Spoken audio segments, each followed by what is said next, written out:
Hey guys, Chris here from Soappuff Gaming. We are going to jump into a Back for Blood video. We're going to do some melee builds today. This is one melee build that I'm going to use predominantly for obviously said melee builds. This is more focused on the character traits that are more focused into the stamina. So this includes your Evangelo, your Holly, your Hang, your Charisse, and arguably your Tala.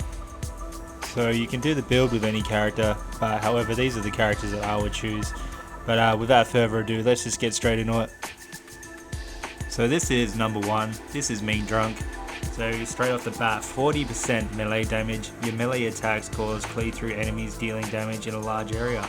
Straight away, that's such a large percent of damage, I just couldn't say no. Obviously I'm going to be stacking some damage into the build, but obviously as the deck fills out, you'll understand more. And I'll obviously at the very end do a tally of obviously the percent and every other perk that will have obviously the whole 15 cards put in together. This is number two. This is Berserker. Each melee kill grants 5% melee damage, 5% melee speed, and 5% move speed for 4 seconds. Number three, Spiky Bits.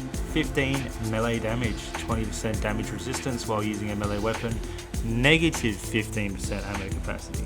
With a melee build, I've already submitted that I'm going to use melee weapons as my primary. For me, that's not a big deal. Really, this card is for the 15 melee damage, and obviously there's some resistance there as well with the 20% damage resistance. The 15 melee damage though, add that to any melee weapon that you're using, that makes a huge difference. Number four, heavy attack. Press LT or L2, depending on what console you're on, with the melee weapons to perform a heavy attack. Heavy attacks deal 100% increased damage and expend 50% more stamina. Obviously you're not going to use a heavy attack every time. So look guys, pick your battles. Obviously you're going to use the heavy attacks on bigger mutations anyway, and obviously bosses. With some of the stacking stamina stats that you're going to get through this build, I really do believe that you will find it hard to actually run out of stamina. So moving down now to number 5, this is Sunder. Melee hits cause the target to take 3% increased damage to a maximum of 15% increased damage. Melee hits also destroy armor. They have a chance to create reusable makeshift armor, always handy to have. Obviously hitting the same target like a boss or a mutation with just a normal swing attack to a maximum of 15% increased damage.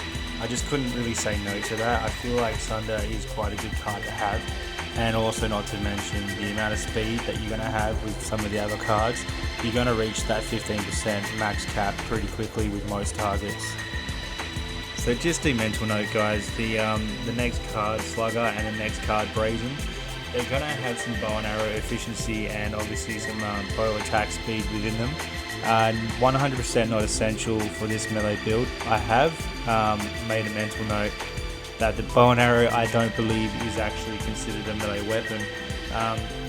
For it to be registered as a melee weapon, it has to be swung. So a lot of the stacking perks that I'm going to have within this build just won't apply if you use the bow and arrow. Like, they're just not going to work. They're only going to work obviously if you're wielding a melee weapon and you actually swing it.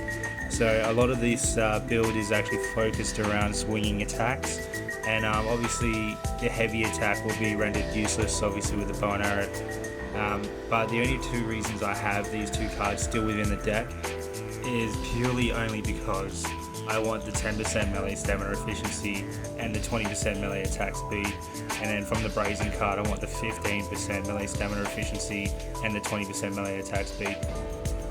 I will be doing a bow and arrow build later. Obviously I'll explain more in depth with that build, the reasons behind these two cards. I'll be using obviously these two cards within that build as well. Obviously they're two very good bow and arrow stacks to have within a bow and arrow build. So again, I will do that later. That will be part of that build. This is just more obviously focused on the melee build. So this is Meth Head. Each melee swing grants 5% melee speed and 5% melee stamina efficiency for 6 seconds, stacking up to 10 times. Your melee attacks no longer stick in tough enemies. You will notice that there is another red text, aim down sights is disabled. We have already submitted, we're not going to basically hold a gun. And obviously with the melee build guys, you're not really needing to aim down the sights or need ammo. So if you do remember in number 3, Spiky Bits, there was that negative red text as well that said negative 15% ammo capacity. Again, melee weapons don't need ammo, you don't need to aim down the sight. With the damage output that you're going to do with this melee build, you're not going to need a gun. If you do obviously need your teammates to rely on shooting that long range target, get them to do it, ping them. Obviously in the other essence of this game as well, you're going to have ammo, give it to them, give it to your friends. Right, so number 9, this is Adrenaline Fueled. When you kill an enemy, gain 5 stamina instantly and an additional 7 stamina over 7 seconds, stacking up to 5 times. Again, we're just going to stack some stamina. I honestly don't believe you're going to run out of stamina. This is one of the cards that's obviously going to fuel that, and I believe with the heavy attack, if you're going to obviously use a lot of heavy attacks, you're going to have to rack up a few kills in order to get that stamina built back up anyway. So this is definitely one of the cards that is going to do that for you. Radio, so we're going to move on. This is number 10, Ignore the Pain. This is 20% melee damage against mutations. When you deal melee damage to a mutation, you heal 2 health and 3 stamina. This is obviously not for the common Ridden, this is for the special mutation, so anything like a mutation that is a special Ridden they call it, or a boss, you're going to do 20% extra melee damage. With the melee build, I'm obviously going to stack some more damage in some later cards, but we've also got that heavy attack one to do 100% damage obviously.